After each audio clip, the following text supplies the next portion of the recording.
Hi everyone, this is module number 123 for the subject of SHRM, and in this module we will continue to talk about the strategic options of human resource development.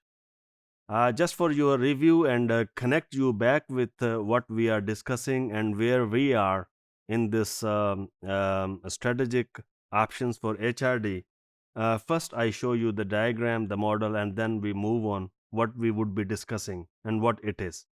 So if you look at this model, on the horizontal axis, it has a social capital and empowered informal learning, that is indirect intervention, and the engineering, that is the direct intervention.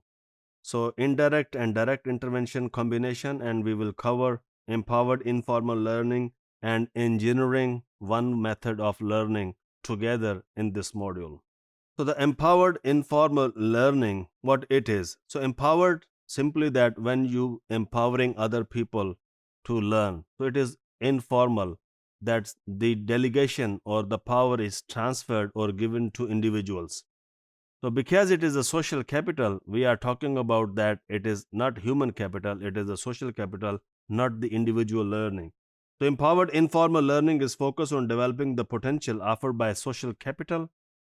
As I discussed sometimes in the past, a social capital, that is the overall knowledge, skills, and abilities available to an organization in the form of social capital.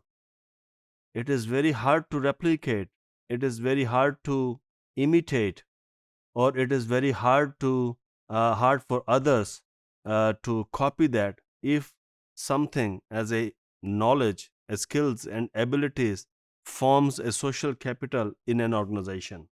So this strategy is based on the evidence that focus on the learning of individuals is less significant. As I said, that if you look at the model or the diagram, we say that it is the social capital.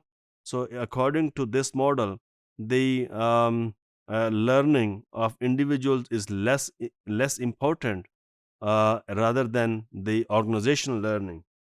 So, strategic alignment between HRD and business strategy is achieved through the development of an organizational learning climate. I hope you people remember when we say that organizational learning, we say that the organization has embedded, organization has adopted something as a routine, and when it becomes a routine, we said organization has learned or changed or developed something new. So, empowered informal learning primarily requires a high level of trust between managers and employees. I have already talked about trust in some previous models, that trust is the fundamental requirement for the effective functioning of organization. Trust is a lubricant where the relationship between an employer and employee can be very easy. For example, you don't have to monitor others' activities when you trust in them. Do you require that? No, definitely not. When you trust in others, you don't have to monitor them. You don't have to put CCTV cameras. You don't have to verify what they have done. You trust what they say. You trust what they do. So, in many organizations, this remains an aspiration rather than a reality. As I said before, that the ideal form, ideals do not exist, in my opinion. You may disagree with that. That in many organizations, this remains an aspiration. Aspiration is something what you want to be. Inspiration is something when you are inspired by other things. Aspiration is what comes from you, that what you want to be, what kind of organization you want to be.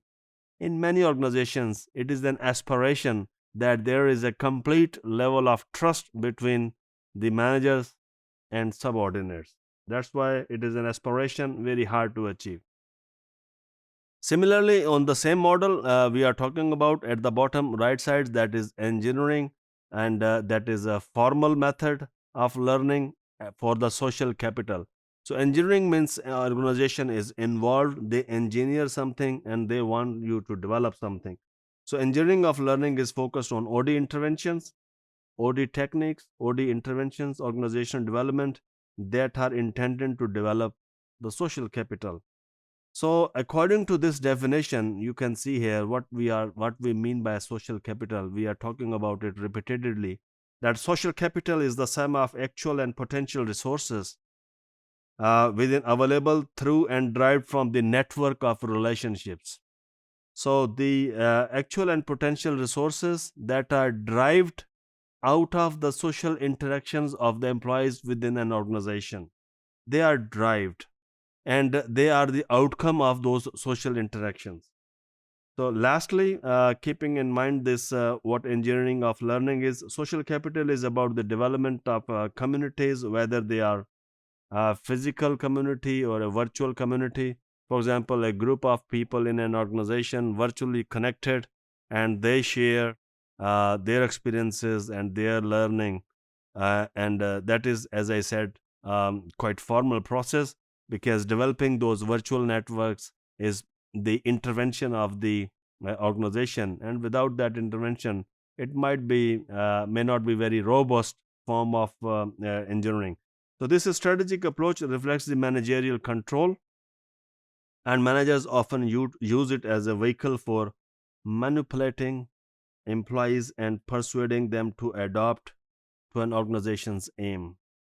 Slightly something which is definitely less likable, that the managers use this method or this type of organizational development to manipulate the implies attitude and behaviors and perceptions towards organization benefit, that this is what we are looking for, this is what we do. Thank you.